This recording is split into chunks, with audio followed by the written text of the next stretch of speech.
India shopping మాల్లో block buster ఆషాఢం #1 kilo sale.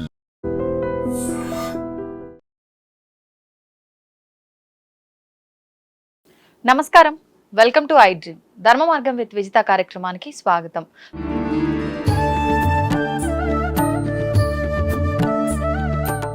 నమస్కారం అండి. మహాదేవ శ్రీమాత్ర నమః. మనకు ఆషాఢ అమావాస్య అయిపోయిన మరుసటి రోజు నుంచి శ్రావణ మాసం ప్రారంభం. మనం ఇంతకుముందు టాపిక్ లో కూడా మాట్లాడుకున్నాము. మరి శ్రావణ మాసం అనగానే ఎక్కువగా ఈ దేవతారాధనకు సంబంధించిన మాసం. ఖచ్చితంగా దేవత ఆరాధన అంటే పూజా మందిరం అంతా కూడా శుభ్రం చేసుకోవాలి ముందుగానే. మరి ముందు రోజు అమావాస్య ఉంది. అమావాస్య శ్రావణ మాసం ఏదైతే అంటే 25వ తారీఖు అంటున్నామో ఆ రోజు ఉదయం వరకు కూడా ఉన్నాయి ఆ గడియలు అని చెప్పి అంటున్నారు. తెల్లవారుజామున 1-1:30 దాకా ఉన్నది. మరి ఎప్పుడు శుభ్రం చేసుకోవాలి, ఏంటి పూజా మందిరం కానివ్వండి, ఇల్లు కానివ్వండి, దాని గురించి వివరించి. తప్పకుండా ఎప్పుడైనా అమావాస్య రోజు ఏదైతే ఉంటుందో ఈ అమావాస్య రోజు అనేటువంటిది గడవాలి. ఇప్పుడు చంద్రగ్రహణం పట్టు విడుపు, ఈ సమయంలో చంద్రగ్రహణ మన మోక్షకాలము శూన్యకాలం ఇవన్నీ అంటే ఎండింగ్ ఏదైతే ఉంటుందో అది పూర్తయ్యాక ఇంకొక గంట సమయం దాకా కూడా, అంటే ఇప్పుడు ఒక శిశువు జన్మించే సమయంలో 9 నెలలు ఏ విధంగానైతే గర్భంలో ఉండి అటు పిమ్మట జననం జరుగుతుందో ఆ సమయం ఏదైతే ఉంటుందో ఇది కూడా అమావాస్య అంటే పూర్తి అమావాస్య అయిపోయేంత వరకు మనం ఆగాల్సిందే. ఓకే. అమావాస్య ముందు రోజు కానీ అమావాస్య రోజు కానీ మనకు క్లీన్ చేసుకోవడానికి నో అధికారం. ముందు రోజు కూడా లేదు లేదు మీరు ముందు రోజు చేసుకున్నారు, అమావాస్య ఛాయ దాని మీద పడింది కదా, నీడ. అమావాస్య యొక్క తిథి అయితే అయింది కదా. ఎప్పుడైతే అమావాస్య తిథి కంప్లీట్గా అయిపోతుందో అమావాస్య తిథి అయిపోయిన తర్వాత మీరు ఆ రోజు నాడు శుభ్రపరచుకోవాలి. మరి ఎప్పుడు అవుతుంది అయ్యా అంటే కొన్నిసార్లు సాయంకాలం క్లీన్ అయిపోతుంది అమావాస్య తిథులు, కొన్నిసార్లు రాత్రి 11:30-12 అవుతుంది, కొన్నిసార్లు ఇప్పుడు రేపు శుక్రవారం ఉదయం తెల్లవారుజామున 1-1:30 ప్రాంతంలో ఏమో అమావాస్య వెళ్ళిపోయి పాడ్యం వస్తుంది. సో అమావాస్య తిథికి కూడా మనము అదేమిటి ఆషాఢ అమావాస్య అని చెప్పుకుంటాం. ఏది మనకు సంకల్పం. ఎప్పుడైతే తిథి మారుతుందో శుక్లపక్ష శ్రావణ మాసము పాడ్యమి ప్రారంభము కనుక వీరి అదృష్టం ఏమిటాయి అంటే ఈసారి 5 శుక్రవారాలు వస్తున్నాయి. మ్యాక్సిమం 4 వస్తాయి మనకు. చాలా కాబట్టి 5 శుక్రవారాలు రావడం విశేషం కనుక ఇట్టి 5 శుక్రవారాలలో ఎవరైతే మనం చెప్పినటువంటి విధంగా చేసుకుంటారో నిజంగా చెప్తున్నామా ఈ 5 శుక్రవారాలు అయిపోయేసరికి వీరి కోరిక నెరవేరుతుంది ఖచ్చితంగా. అది ఎలాంటిదైనా కావచ్చు కానీ చెయ్యాలి. ఏ రకమైన విధానం చేయాలి చెప్తా. సో ప్రతి శుక్రవారము అంటే ఇప్పుడు ఈ శుక్రవారం మనకు 25వ తారీఖు ఉదయం 1:30కు అట్లా ప్రారంభమైంది కనుక మీరు బ్రాహ్మీ ముహూర్తంలో నిద్రలేండి. అంటే సుమారుగా 3:30 నుండి 5:30 ప్రాంతంలో మీరు ఎప్పుడైనా నిద్రలేచి చక్కగా కూడా ఇల్లంతా శుభ్రపరచుకొని స్నానాది కార్యక్రమాలు చేసేసి మీ కడప ఏదైతే ఉంటుందో కడపపై ఒక చుక్క పాల చుక్క వేసి చక్కగా కడపను శుభ్రపరిచేసి అలంకరించండి. ముందు కడపను కుదియండి. అంటే ఫస్ట్ ముత్తైదువ మీకు ఈ శుక్రవారం ఆ కడపనే అమ్మవారే. అటు పిమ్మట ఇంటి బయట ముగ్గు అవన్నీ ఎట్లా ఉంటవి. సో అటు పిమ్మట ఇంట్లో ఐశ్వర్య దీపాన్ని పెట్టండి.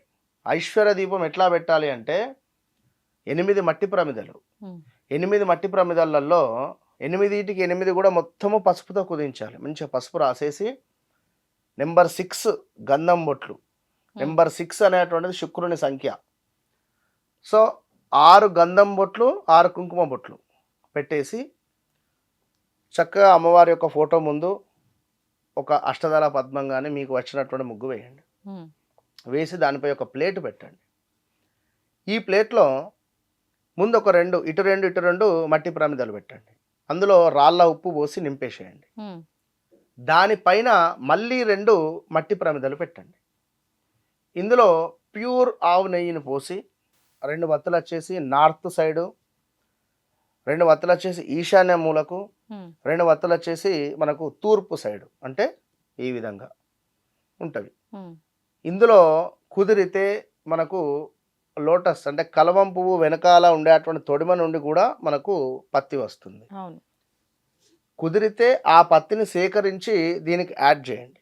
యాడ్ చేసేసి ఇటు 2 వత్తులు, అటు 2 వత్తులు, అటు 2 వత్తులు, అంటే 6 వత్తులు అయినవి ఇక్కడ.